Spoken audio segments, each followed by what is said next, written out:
to The Current. This is a production of Charlotte New Music Festival, and we feature every week different artists, all different genres. Um, I'll be your host for this evening. So tonight, our first artist is going to be Mr. Scott Newell from Charlotte, North Carolina. How you doing, Scott? Good. How are you, John? Doing good. Um, so yeah, tell us a little bit about what you've been doing in the Corona world. All right. I released an album in late March, like a couple of weeks after all this stuff hit, I guess. And I had been working on that for about a year and a half. It's a 10 song album. Um, you know, Folks who don't know me, which is pretty much everyone. I'm kind of a rock guitar player who flirts with jazz, I guess, is Hmm. the way to put it. And you and I played shows together, so you know Oh me. yeah. Um, but I used to lead a group called Funk Rush, which is kind of a jazz funk rock outfit, and we did that for several years. Played a lot of shows in and around the area, and that kind of fizzled out, and I was left with not a whole lot happening gig wise, and I had some tune ideas, and I started, I'm getting better at recording and mixing and all that stuff, Hmm. and thought I'd try to go all out on that, and uh, enlisted some top-notch players, Hmm. both in the area, like Jim Brock, if you guys know Jim, Oh yeah. like who doesn't, and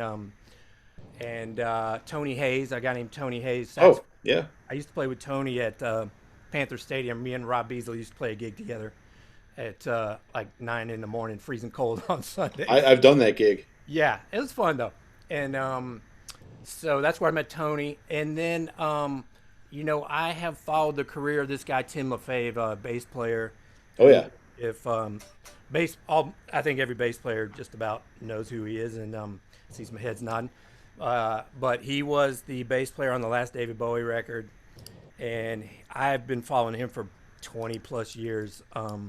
He is the bass player, or what I consider the bass player in the Keith Carlock, Tim LaFave, Wayne Krantz trio out of New York, and I saw those guys in the late '90s, early 2000s. That was totally mind blowing. That was just like wreck your whole world kind of music for Hmm. me.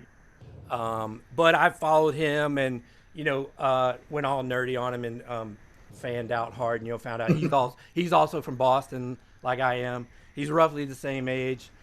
He grew up on AC/DC and Van Halen and all these other rock groups and funk stuff, from the '70s and early '80s. So Hmm. I guess that's when music really hit me for real. Is probably when I was about 10 years old. I mean, I'd heard it and had little records and all that stuff, but started playing guitar then. And so I got him to do one track, because listened to a bunch of podcasts that he does, and I've heard him say several times that he says yes to everything. So I'm Hmm. like, I'm like, well, why not? So I got my track together. I sent it to him and said, hey Tim, this track needs bass. Will you do it? What do you need for that? And blah blah blah. And he's like, yeah, man. Hey, what's And up? and he turns everything Yeah, around really it's fast. up right now. It's on my end. Sorry. Who's It's up on my end. Johnny? Mute yourself, please. Oh, Anyway, so he sent that back, and it was so amazing. I was like, oh my god, now I got to do a whole record. And his wife is Rachel Eckroth. She's a keyboard, synthesizer, piano player, singer, songwriter. Hmm.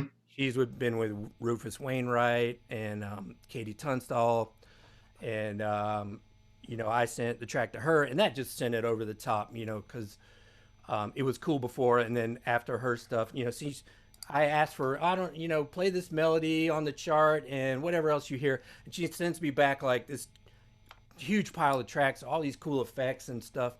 So once I had that together, I was like, well, I just got to keep going. So I just kept writing songs and doing one at a time as I could afford to do them. And it's called Psychoelectric. It's out. You can get it on Bandcamp. That's the best way to help the artist.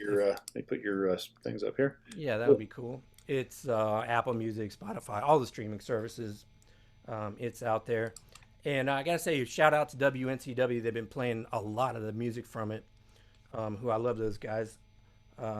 They play a lot of eclectic music, and I think we're lucky to have them in our area and Hmm. in the region. Absolutely. So that's super cool. And so, like I said, that came out a few months ago, and that's been cool seeing reaction. And I had no huge hopes for it or anything. I just thought, if anybody hears it that I don't already know, that'd be cool. Hmm. And that's worked out pretty well. So I'm still writing stuff, and I have a single that I'm working on that I already have bass and keys from Tim and Rachel again, and I'm gonna send it to Alan Hertz, and he's also in Los Angeles to do drums next, and he's gonna mix it too. So I spent a lot of time mixing it because I'm not a mix engineer, and I like fell down every rabbit hole that you could possibly go down if you've ever tried to put together. Audio is weird and has all these issues you have to deal with. Um, but he's gonna mix it for me soon, so I'm excited about that. That's gonna be cool. Cool. Yeah.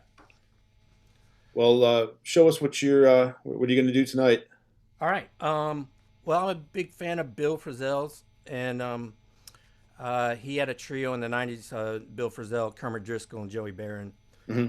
and they did a version of John Hyatt's "Have a Little Faith in Me," which I really love the way they do it, and I can't do quite that, but that's kind of the vibe that I'm going for, Cool. if you will. So we were talking about latency earlier. I'm going to unplug my headphones and plug right into my rig, so I don't have any of that, because it's a little Great. weird when you strike and 20 milliseconds later you hear the note. It's a Yeah. little strange. So give me 2 seconds and I'm with you.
Yeah.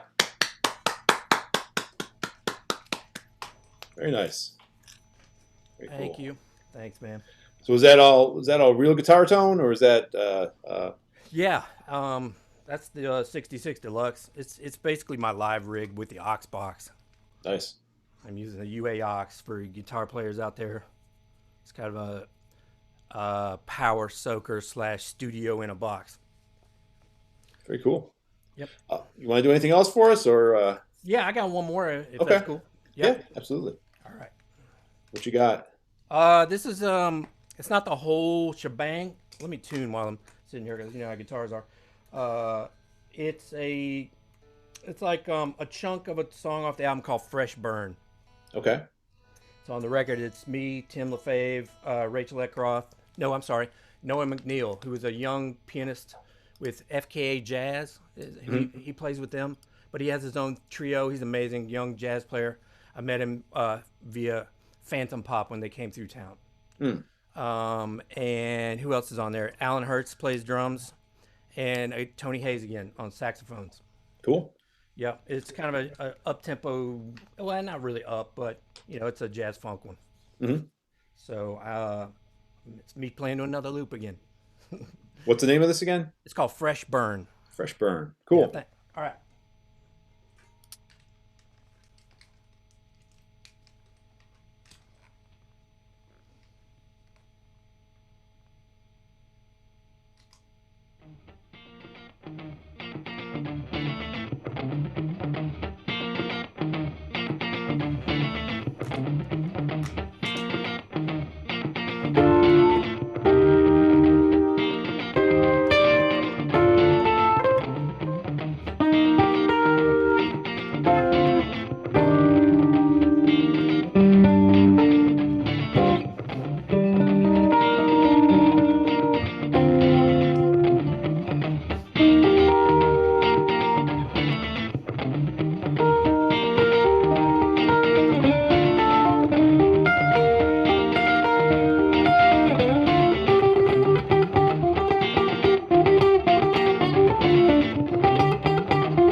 Yeah, man.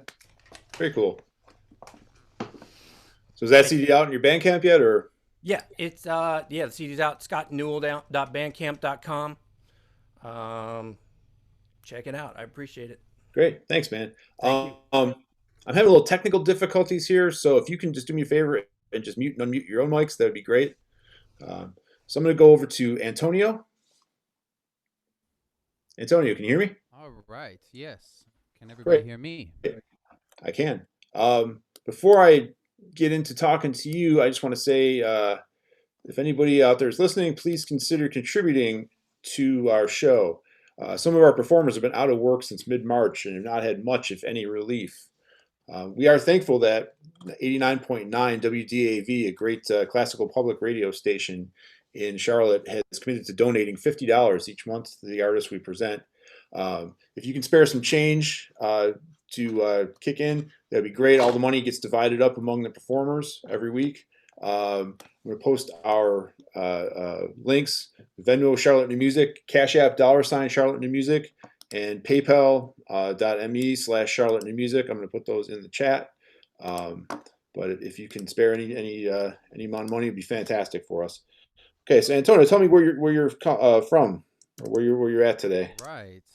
So, hello everyone. My name is Antonio Truyols, and I was born and raised in the Washington D.C. area. Ended up going to University of North Carolina, Greensboro for okay. my undergraduate, which is where I met Elizabeth, which is where my connection comes into this whole Charlotte New Music Festival. I spent 6 years in Greensboro. Right now, me and my wife are living in New York City, and I'm a jazz pianist, composer, songwriter, and I'm going to go ahead. I just put into the chat there for everybody my YouTube channel and my Facebook. I'm also on Instagram. It's under Truyols Music, and I'm going to play 2 numbers for you, original compositions of mine. The first one is literally a sketch. So I'm reading off of this. Just wrote this very recently during quarantine, and this is going to be a solo piano number. It doesn't have a title at the moment, so enjoy. Great, thank you very much.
Yeah. There you have it, ladies and Very gentlemen. nice. Very, very nice. So that doesn't have a title yet? It does not. You know, my compositional process, I write a lot of sketches. Mhm. And maybe I'll come to it, maybe I won't. And if I come to it, I'll orchestrate it into something more. Something I've been doing to keep myself busy during the quarantine, I did this right away, is I started what's called the Remote Big Band. And it's on YouTube. It's on my channel down there, linked for you. Mhm. And it's a 17-piece jazz big band, everybody in their home. So I would write a big band chart, and they would record it at home and send it back to me. And the first one was a lot of fun. It was called Another Day in Quarantine. The second one is actually one I'm going to play a solo version for you. It's called The Joy You Bring. And Great. I was very lucky to have Paquito de Rivera play on this one. Paquito is an NEA jazz master, a multi-Grammy winner saxophone player from Cuba, and he played saxophone on that track, which was very fun to coordinate with him at home. Very cool. And, kind of walk him through the steps of all the technology to make that happen. And then the third one we did was one that me and my wife sang. It's called "What If I Told You I Love You," and all three, and that's a funky joint. And all of those are available for you to check out.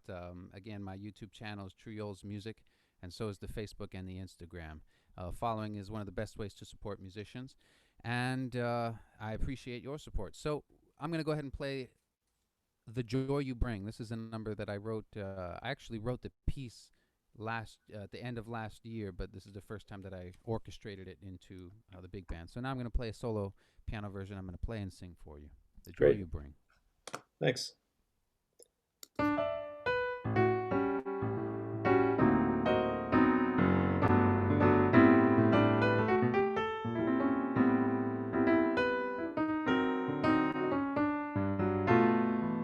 The joy you bring, my dear.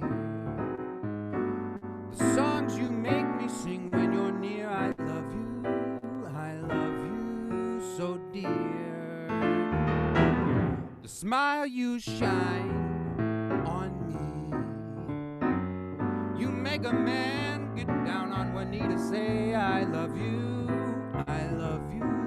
marry me.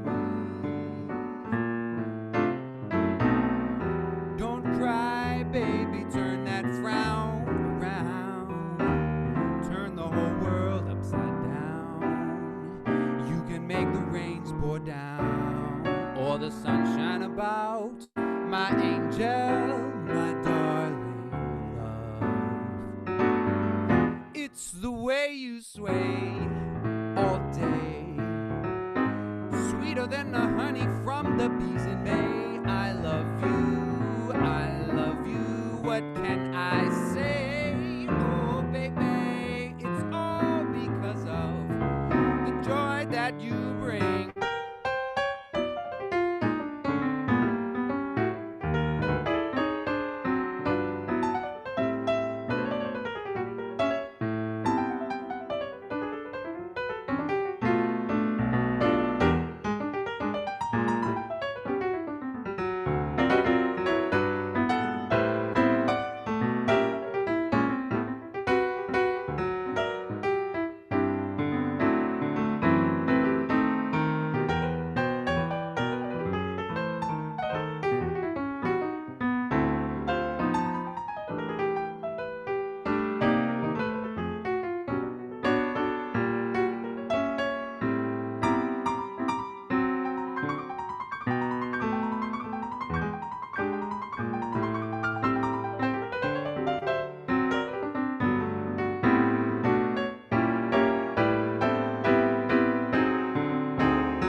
Joy you bring, my dear.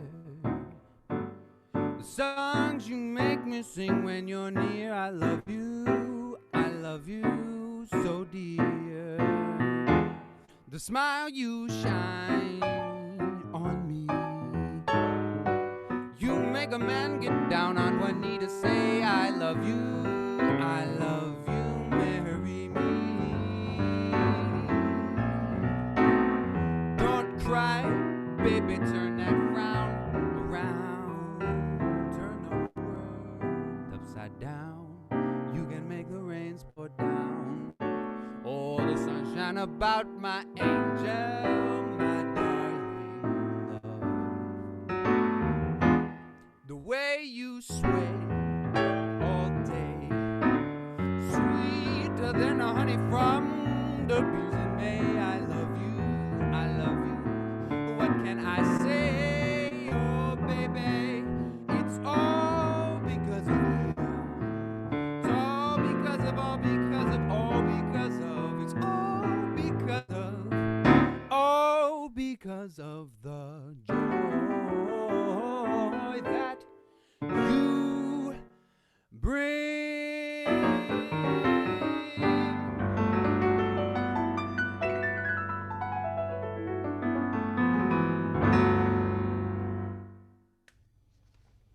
There you go.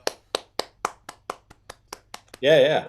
Very cool. Thank you all very much. I'm so happy to share. These sorts of things are really wonderful for musicians to maintain engagement and to be active, and it's exactly what we all need. You know, yes, we need the money, but we also need the support and the community that we're missing from each other. So I'm so happy to be here, and thank you all for listening, and I'm happy to share these numbers. And please don't forget to go check out Triol's music on YouTube and Facebook and Instagram. Will do. Thank you. Thank you so much. I just want to say a quick word. If you are stuck in the waiting room, my apologies. We're having a little bit of technical difficulties with Zoom tonight. The broadcast is going fine, but I can't get anybody out of the waiting room, and I can't mute and unmute. You're welcome to follow us live on YouTube at the Charlotte New Music channel. We're simulcasting this on YouTube, so head on over there if you can't get in. But we'll just keep rolling on. All right, I'm gonna go on to Mr. Roy Haviv. Hey, what's up? How's it going? All right, can you hear me okay? I can.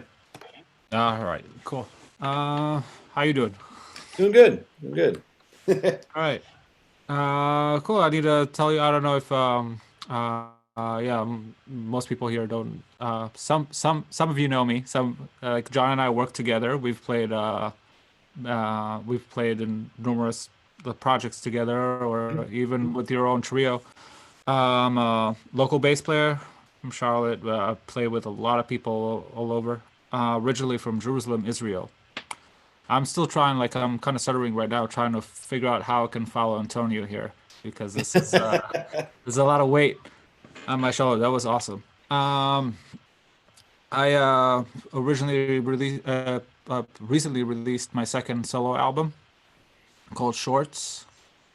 It's been in the works consciously for about 8 years, but like some of the recordings there date back to 2009 when I was still living in Brooklyn. We have there was a very, very long project, but pretty much a concept album, which is something that's kind of dying from this world lately. The concept being, like, since most of my music was kind of loop based and with a lot of repetition and long format, some of the songs were ambient 16 minutes monstrosities, and I wanted to break away from the repetition, and make an album that is kind of like instrumental poems in a way, kind of making my point and moving on to the next. Not too much repetition, and 11 years and 18 tracks later, it was released last month, I think. It's an actual solo bass record. It's not just you with other people. It's actually you just playing bass. I'm playing bass. There's some tracks there that I've played other instruments like drums and guitar and keyboards, and one of my playing tug of war with me, growling and playing with chew toys, squeaky toys. He's there for some of the record. There's a bunch of stuff there, but it's mostly bass guitars. Okay, great. Speaking of which, why don't you show everybody your bass guitar? Yeah. This is what I'm using now. This is my double neck, which I'm trying to figure out alternate tunings for the two next, but one of them is of course fretless and one is fretted. And I'm kind of experimenting with piccolo tuning, something that John has been doing for a very long time successfully. Um, So what's piccolo tuning? Tell everybody who's not a bass player. A piccolo tuning traditionally is an octave above the natural range of the bass guitar. So it would be the equivalent of the four lowest strings on a regular guitar, E, A, D, and G. For this one, I chose just because of the timbre of the instrument, and it pulled me back a tiny bit. So the whole instrument is tuned a whole step down. So instead of E, A, D, G, this is a D below, all right, and this is a G, right, and my D is a C and an F, and I have an octave above that, right, above. So it's kind of, it lets the strings be a little looser, and the timbre of the instrument kind of, it starts singing in a way that's a little more pleasing to me personally. Great. What are you going to do for us tonight? So I'll do two songs from the record. As I said before, they're kind of short. I'll start with this is called "I'll Be Home Soon." It's and I'm kind of figuring out how to do this on the piccolo now, because this is a direction that I want to start going, combining the different tunings and things. So forgive me if I get a little mistaken here. I'm dropping everything. Well, I have to compensate for being dropped a whole step. It's all right. We'll get it done. All right. Should I go ahead and get started with the first one? Go right ahead. All right.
As I said, Yeah, thank you.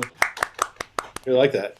Thank you. That's pretty much what I was saying. That's the concept of the album are shorts. I'm trying to make my point and move on. And I'm questioning lately the whole concept of what a song is supposed to be. Why is it supposed to be a certain way? Why are we supposed to have chorus, verse, C part? Why is it supposed to be 3.5 minutes long? In general, I'm trying to question everything lately, and I think everybody is. yeah, cool. I'll go ahead and switch over Okay. to a different instrument, but that's another one that I've had to re-record. As I said, you know, some of the songs are from 10, 11 years ago. Right. And I had to, you know, there's sometimes, you know, there were some of them were recorded on the old egg-shaped G4 towers, you know, and into like a Digi 001, right? And into like this like ancient technology, early digital production, and it wasn't good enough. Um, so I had to listen to the old recordings and study them. And the hardest thing was matching the performance, because I think for the past 10 years, I've been kind of trying to put my ego aside, try not to play as faster than anyone, or try to impress people with like technical skills. I've been focusing on tone and on what a note, like what a whole note can make a person feel. Um, how, uh, we're throwing air at each other in the end of the day. And I've been trying to focus on that. And basically realizing like no matter how fast I get technically, there's always going to be this 12-year-old on YouTube that's going to put me to shame. So I was like, that's a battle that like I have to pick my battles, and Right. that's, it wasn't a battle that was important enough for me, so to put my time into. So Is this a different kind of fretless you have now? yeah. So I've been with VGA Guitars since 2012. I'm an endorser of theirs. I show off their stuff at NAMM shows and stuff. When we had NAMM shows, we can't have them anymore. So yeah, they're a small company out of France, a little south of Paris, and they've been making fretless guitars since 1980, 79 or 80. And they've been making basses throughout along. Their luthiery is very reminiscent of French violin making, and just the way that they put stuff together. And building fretless guitars for different artists and stuff over the years, they figured out that they can have way better sustain with a metal fingerboard. So they started playing with alloys. For years, they used to make it out of Delta metal. This is like an improved formula, I guess. So This is a actual metal fingerboard. It's not a veneer. It's like a fingerboard that is stainless steel. It makes the guitar a little bit heavier. But basically, you get the same sustain that you'll get on a fretted note. You don't lose that anymore, because this is technically a fretted note. Pressing the string up against a piece of stainless steel. So it's one giant fret, basically. Yeah, so it lets me do things on it that I can't do on anything else. Basically, like I can take a tapping pattern and move it a quarter note, which you can't do with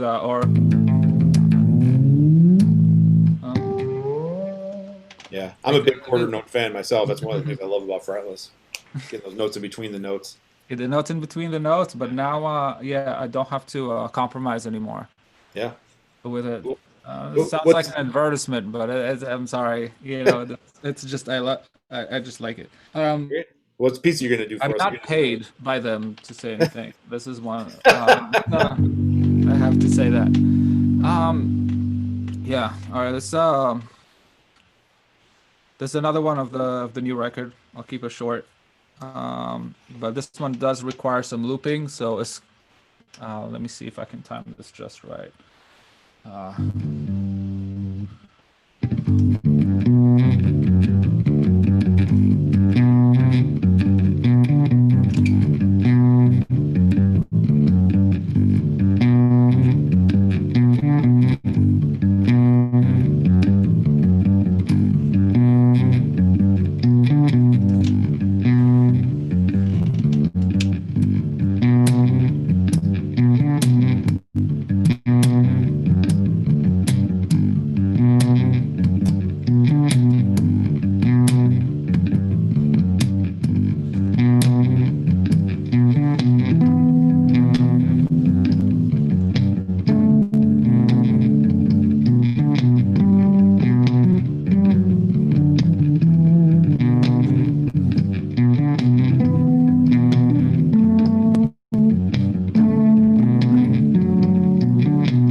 Yeah, that was excellent. Thanks.